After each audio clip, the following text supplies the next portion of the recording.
When people talk about the greatest TV shows of all time, Rod Serling's The Twilight Zone is almost always on the list. Not only was it groundbreaking, boundary pushing, and incredibly influential, each episode was like a mini movie, self contained and able to stand on its own as a complete experience. In fact, some episodes are better than comparable full length movies. And this makes The Twilight Zone the perfect subject of study for film scholars, filmmakers, and other students and hangers on at the No Rules Film School.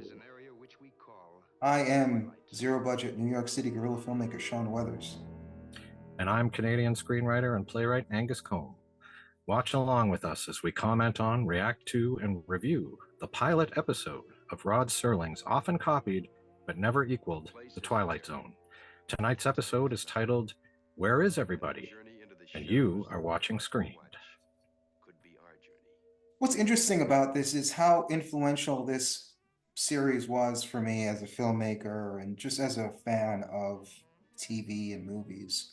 And I always thought of it like, man, it's this old show that I used to watch. It was exciting because it was different than some of the stuff that I would see as a kid, late 80s, into the 90s, growing up on TV, because obviously it's a different era than today where you have so many different streaming shows that are cutting edge.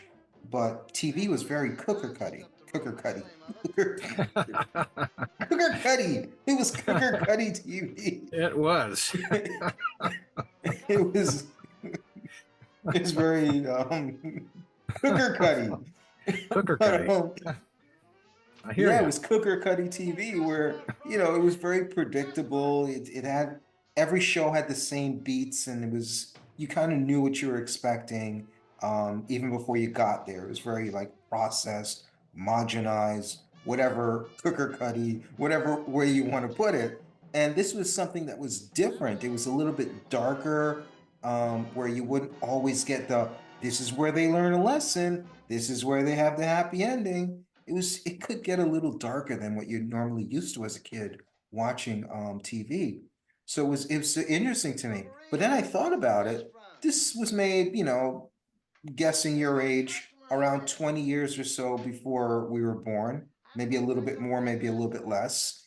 And it got me thinking, geez, like someone born in like the early 2000s, that would be 20 years, before they were born.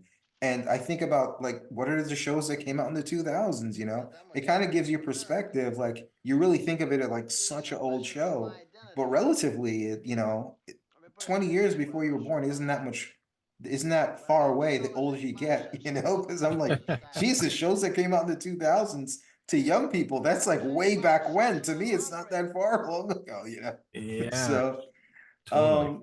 yeah, you think like, man, it was black and white, like back in the day. People probably like now, man, the 2000s, the early 2000s, man, that was back in the day, the late 90s. So part of this, rewatching this again, as I'm a lot older than I was when I was a kid watching it, makes me think that, man, I've gotten old. A lot of time has passed.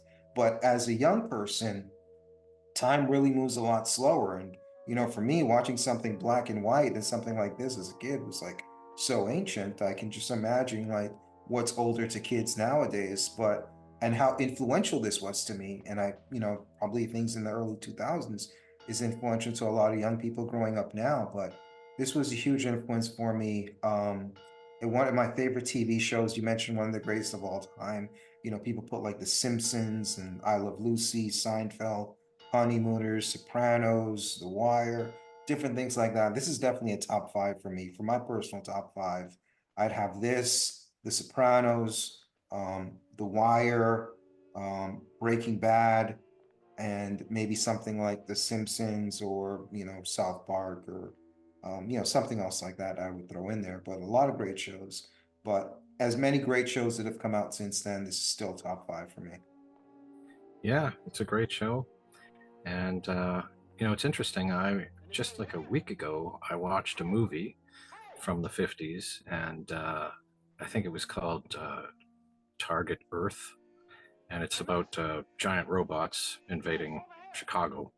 So it's very different from this, but it starts off with a woman waking up and she's got a bottle of sleeping pills in her hand, and I got the sense maybe she tried to kill herself or something, and she's kind of surprised that she's awake and she's alive, and she sort of looks around and she can't find anybody in the building where she is, and she goes out on the street and she can't find anybody out there, and it's like she's the last person on earth. And I thought to myself, this is like a Twilight Zone episode, because that's just, to me, that's kind of a quintessential Twilight Zone thing.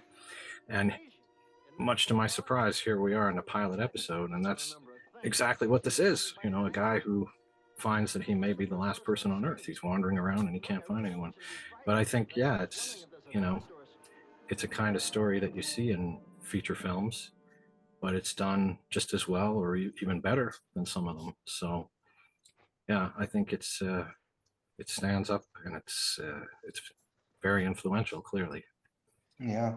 So hopefully with this, we're going to get people around our age that I talked about before, dinosaurs like us, to Yeah. rewatch a great series, but also to let younger viewers know. And that's part of what I brought up in my soliloquy earlier is that, you know, uh, yeah, this may seem to someone born in the late 90s, early 2000s, or even younger than that, this may seem like something that we would view as a silent movie. As old as silent movies are to us, this is going to be to younger generations. And I remember how hard it was for me to get into silent films. So as much as I think this is easily accessible, it's fun to watch, there's a generation of people that view this the way we viewed silent movies. So hopefully we can get them to watch this and appreciate this show through our commentary. But yeah, like you said, this is kind of the quintessential. It's fitting that this is the pilot episode. This is a quintessential episode of the Twilight Zone in that it's someone who wakes up, he's normal, but everything else is different.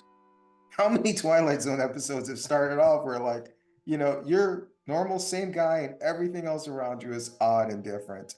And you Yeah. have a lot of the monologuing that you get with a Rod Serling written script. He didn't write all of them, but this one he wrote. I think there are some flaws here.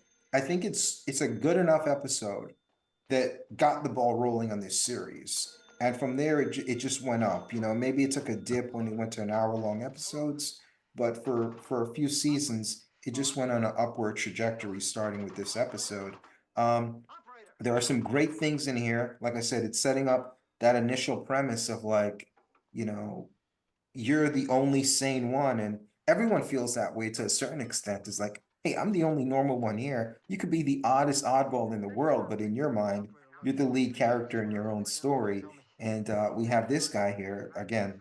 It's a premise in so many episodes where he just wakes up, and everything around him's changed except himself. And like I said, that's a great premise. That's a quintessential part of it. The monologue in is a quintessential part of it, especially when you have Sterling writing. But I think the flaws in this is that there's just way too much dialogue. A lot of this story could have been told visually. I think there's a similar episode with Charles Bronson, a young Charles Bronson, where it's almost like a silent episode that kind of achieves the same thing without a lot of dialogue.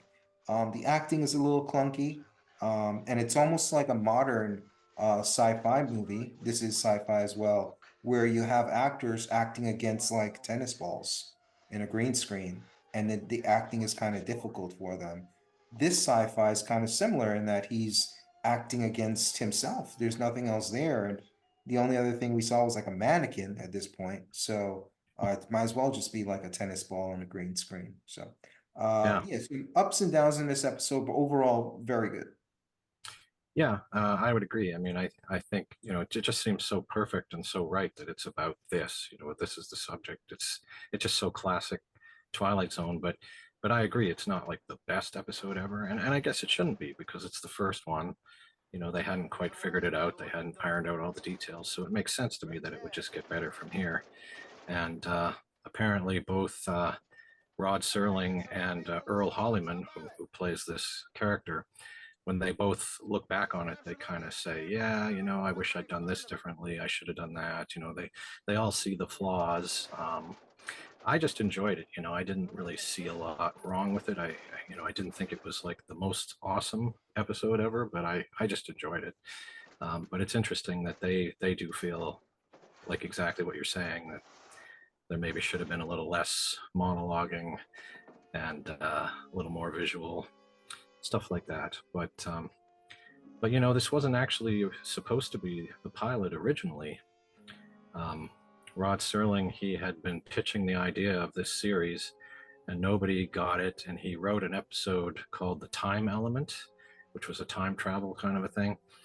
And he wound up selling it just on its own, and it wound up as an episode of the Desilu Playhouse, which was another anthology show.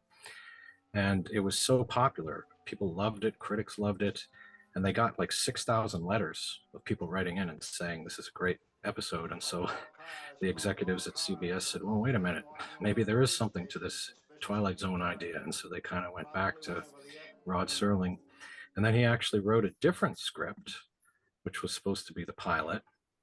But it was a little too dark. It was called The Happy Place, and it was about a society where people are executed when they reach the age of 60.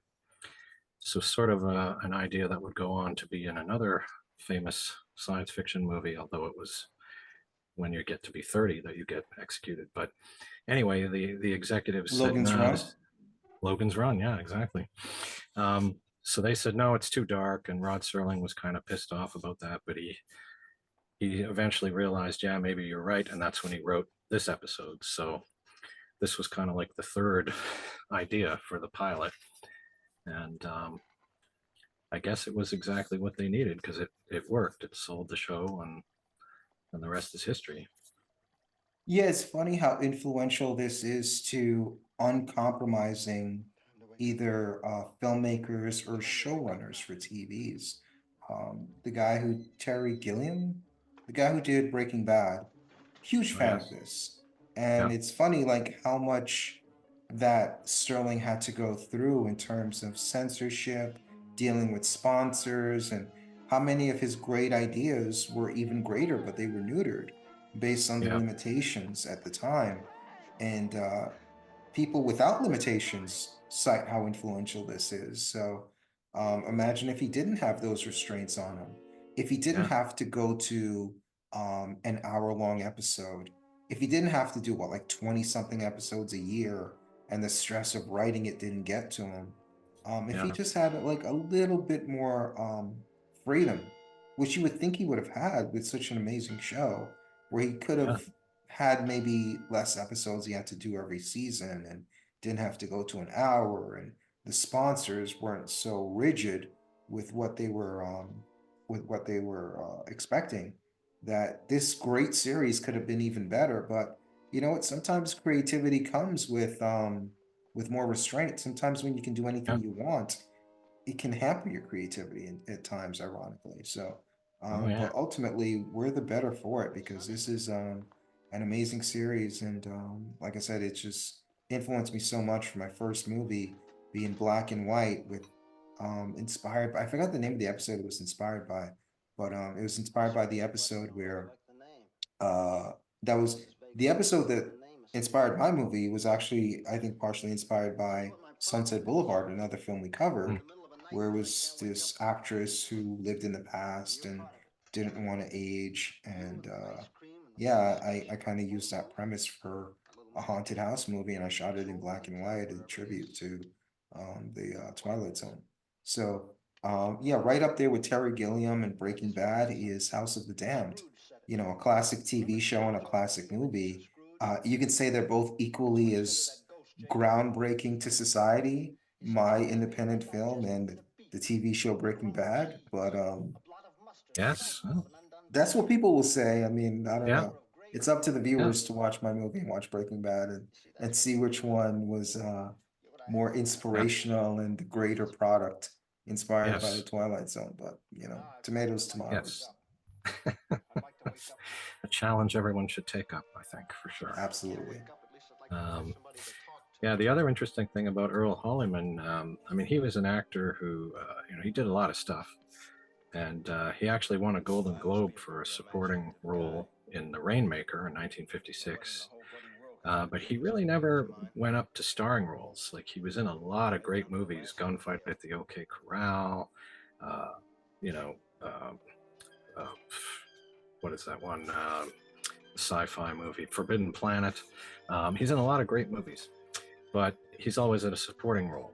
And it was really only when he got into TV that he got some more leads, like this one here. He's obviously the lead. Um, but but yeah, he apparently when they were shooting this episode, he had a fever of 100 degrees or something like that. So he was not actually feeling completely himself here, which might be another reason why he would like to go back and redo it if he could. But to me, it just worked. You know, it was just fine. So you can always do better. And I'm suspicious of any artist who says, "Oh yeah, that was perfect. That thing I did there, that was perfect." I think all real artists look back and say, "Oh, I could have done better than that. You know, I would do better now." So it makes sense. Mhm. No, I think House of the Dam was perfect. I think they do anything good about it. Yes. Thanks Well, for asking, though. You know. yeah, you're the exception. I think Yeah. You asked a real artist, so I figured I'd speak up. So yes. yeah. Now this is interesting here. This is kind of a trivia thing in a way, but this sort of town square that we keep seeing here, Back um, to the Future. Back to the Future. Yeah, It's hard to watch it and not notice Back to the Future. all three Back to the Future movies, I think, use that, and it's also in other movies as well. But that's what it's most famous for now. So yeah, kind of cool. Yeah, I'm not even a big Back to the Future fan, but it didn't. They almost didn't change anything. It almost looks like the Yeah, exact same location. yeah. Um, yeah, and that movie that's playing there, was it called Battle Hymn? That's a real movie. That's actually a real movie. They didn't make it up for this. And Yeah, and that's Reindeer actually a real actor. They didn't make up someone there for that either. Rock Hudson. The actor we're Yeah. watching on screen. Oh, this actor, yes. He is real, definitely. And when he's in the drugstore and he's spinning the books there, they have that book called Last Man on Earth, which A I little too guess it. spot on. Sometimes Serling would be too spot on. It's like, come on, man. Yeah, But hey, well, maybe that's part of the censorship. They wanted things to be clear to the audience.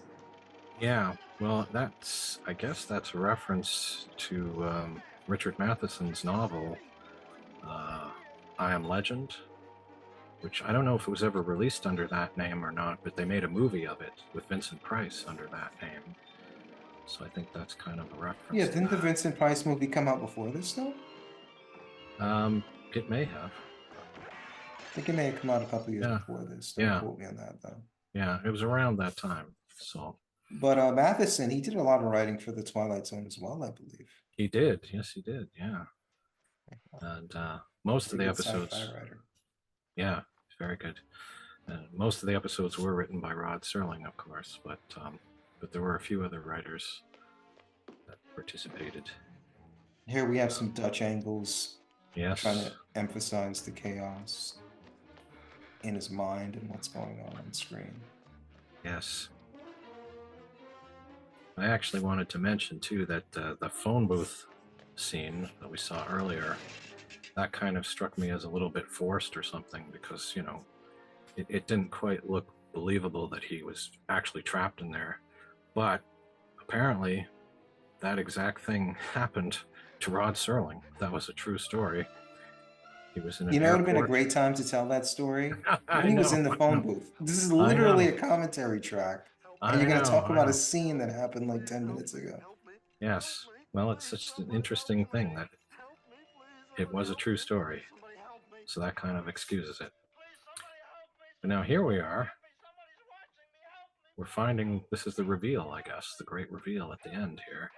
Yeah. All these Before people. there was M. Night Shyamalama Ding Dong, there Yes, was Rod Serling, that's right. the master of the twist endings in sci-fi movies. Yes. But now I just have In to this ask case, a one sci-fi question. TV show. Yeah. But I have to ask one question. Like, these guys are all sitting there watching him, but they tell us that he's been in there for like 500 hours or something. So have they just been sitting there watching him for 500 hours? Or did they all assemble just before this moment occurred? What do you think? And what were they watching? Yeah, exactly. Exactly. No, seriously, Um, were they watching like what we were watching? That they somehow yeah, see his thoughts, or were they just watching a box for all yeah. those hours? I'm thinking maybe they had a camera that they could see him inside, maybe. But yeah, They had a camera in his thoughts. Explain not to in me his. how a camera in your thoughts work. No, not in his thoughts. Inside the Yes, we have box. a camera visualizing his thoughts. Yes. Well, that would be great if you could do it, but um, I'm still perplexed. Where's the camera? And what would the camera see? I think it would just see him inside the box. That's Uh, all. But that's a little creepy.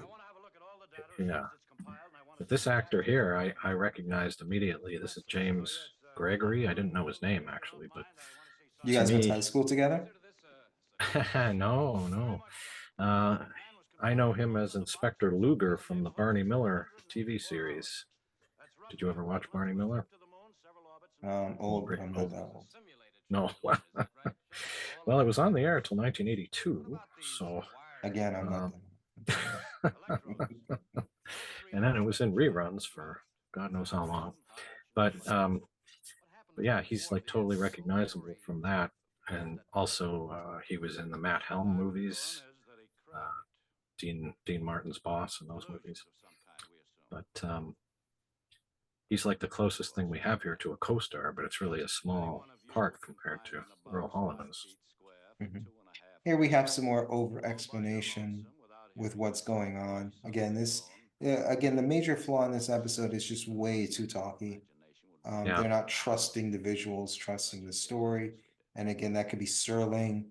Um, just his nerves maybe feeling like, all right, I want to make sure with this very first episode I don't lose people. And it could be the censors and the sponsors butting in and saying, hey, like, let's make sure like everyone knows what's going on here. Let's yeah, not confuse them. This is already something new, a new concept, a new show. Let's just make sure people can follow everything that's going on. And it's just way too talky and too explainy.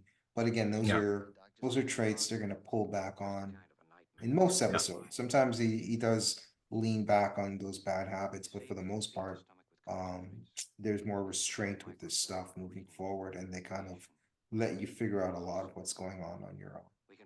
yeah. And actually, one other thing that Serling wasn't completely happy with is that there's actually no supernatural element here. This is all explained scientifically what has happened here.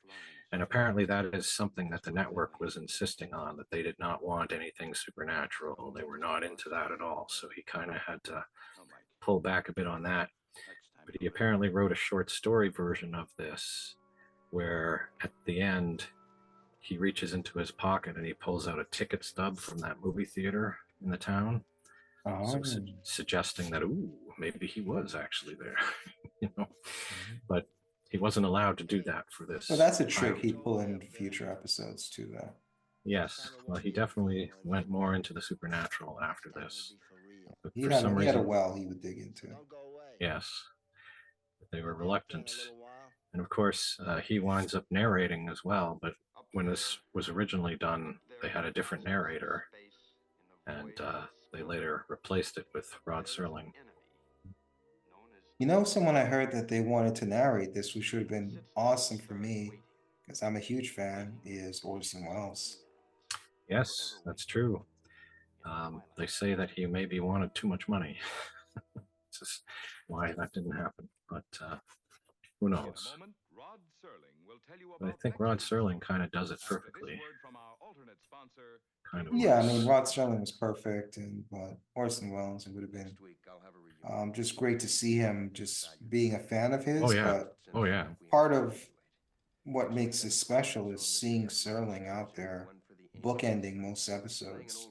His Yes. narration, his explanation sometimes of what's going on, what we're about to see, what we just watched, Yeah. elevates the episodes and the TV show itself.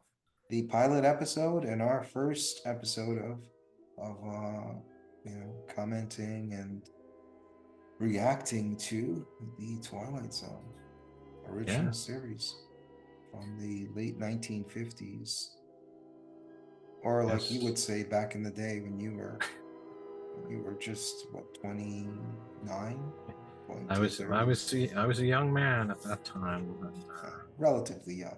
Let's not get crazy. that's right. So when this That's first came out, like how did people react to it? Like, were you guys super excited oh about this when you saw oh it? yeah, yeah. Audiences loved this. Audiences went crazy. Well, no, actually, the critics went more crazy than the audiences. They actually had a little bit of trouble getting the ratings that they wanted, but the Mm, ratings were good enough that they kept going. But mm, uh, but it was mainly the critics that were really into it at first. mm, okay. Yeah, it must have been fun for you to watch this when it first came out. But Totally. yeah, for Angus Combe, this is Sean Weathers. Till we meet again.